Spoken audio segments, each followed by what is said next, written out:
Sosok Dajjal banyak diulas dalam berbagai hadis Rasulullah. Sementara dalam Al-Quran kemunculan Dajjal diulas secara tersirat.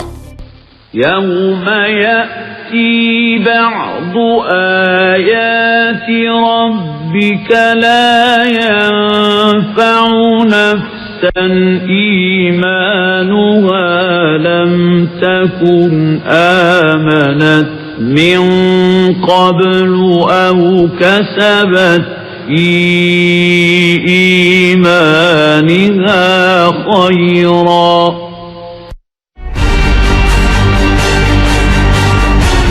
Secara fisik, Dajjal adalah seseorang dari bangsa manusia yang matanya buta sebelah, tapi memiliki ciri khusus. Pada dahinya tertulis sebuah kalimat dalam huruf Arab, yaitu kafaro, yang berarti kafir.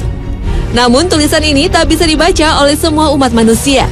Hanya kaum yang beriman sajalah yang mampu membacanya.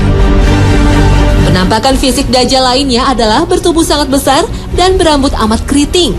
Pada hari akhir, Dajjal merupakan ujian besar umat manusia yang beriman pada Allah Subhanahu wa Ta'ala. Dajjal akan muncul dan menyatakan bahwa dirinya adalah Tuhan. Na'udzubillah min zalik. Dajjal akan tinggal di muka bumi selama 40 hari. Tetapi hari kemunculan Dajjal tidaklah sama dengan hari umat manusia. Hari pertama kemunculan Dajjal akan berlangsung selama 1 tahun. Sedangkan hari kedua akan berlangsung selama sebulan.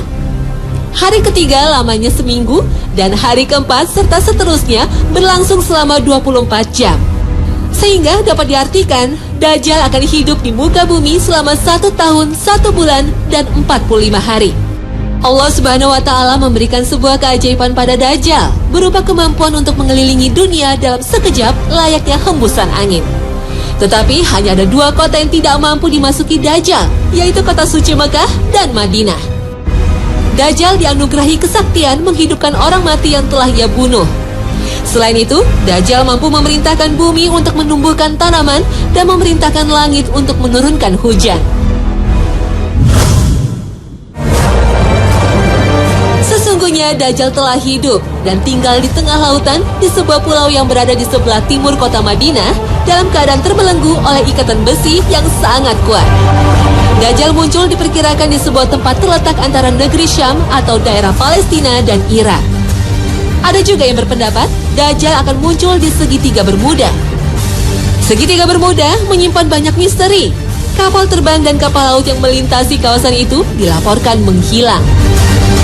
Segitiga Bermuda berada di Samudra Atlantik, tepatnya terletak di antara Florida di sebelah barat, Puerto Rico di sebelah timur, dan Pulau Bermuda di sebelah utara. Di kawasan ini terdapat sebuah pulau yang dikuasai oleh Dajjal. Berdasarkan berbagai manuskrip kuno yang dipelajari Muhammad Isa Daud, seorang peneliti dan jurnalis asal Mesir, Dajjal sesungguhnya telah lahir 100 tahun sebelum kelahiran Nabi Musa alaihissalam. Bernama sama Musa, tapi lebih dikenal Samiri karena berasal dari Samiroh, Palestina. Samiri adalah Dajjal yang akan muncul pada akhir zaman. Samiri terlahir dari perkawinan sedara, sehingga lahir dengan kondisi fisik cacat, sebelah matanya buta, dan lumpuh. Orang tua Samiri adalah penyembah patung sapi. Konon, sejak lahir, Dajjal tidak mau menyusu dan lebih banyak tidur. Saat negeri Samira dilanda bencana tsunami, Samiri terapung di laut dan terhempas di sebuah pulau terpencil. Setelah remaja, Samiri banyak berguru pada para ahli sihir. Anehnya, Samiri tidak pernah tua, dan setiap kali mencapai usia 100 tahun, ia kembali muda. Setiap kali Allah mengutus para nabinya, Samiri selalu datang untuk menggoda dan menyesatkan manusia. Pada masa Nabi Musa, Samiri alias Dajjal membuat patung sapi untuk disembah kaum Nabi Israel.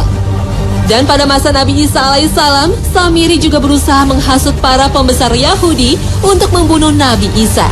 Kemudian menyesatkan para pengikut Nabi Isa dengan memperkenalkan ajaran Trinitas, penebusan dosa, dan menghalalkan babi serta riba.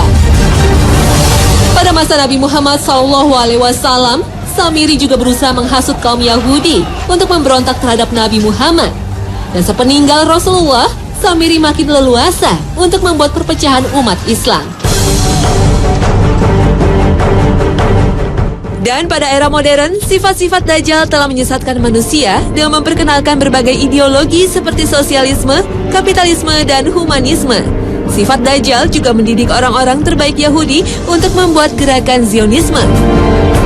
Sifat Dajjal juga berhasil membuat tipu daya dalam dunia sains dan politik. Perang dunia merupakan salah satu bukti kesuksesan Dajjal dalam menebar teror dan kejahatan di muka bumi.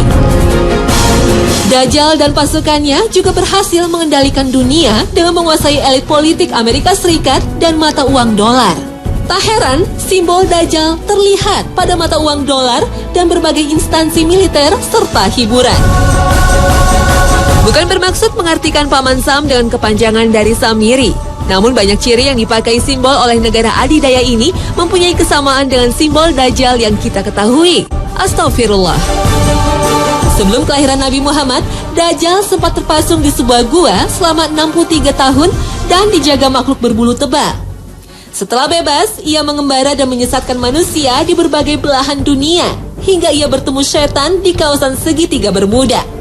Dan menjelang kiamat, ia akan kembali muncul, mengaku sebagai Tuhan. Benarkah kisah ini? Wallahu a'lam. Namun, asal-usul Dajjal masih misterius. Sebagaimana iblis, Dajjal adalah makhluk yang ditangguhkan kematiannya oleh Allah. Meski usianya lebih dari 4.000 tahun, tapi fisiknya masih muda dan tak ada yang menandingi kekuatannya.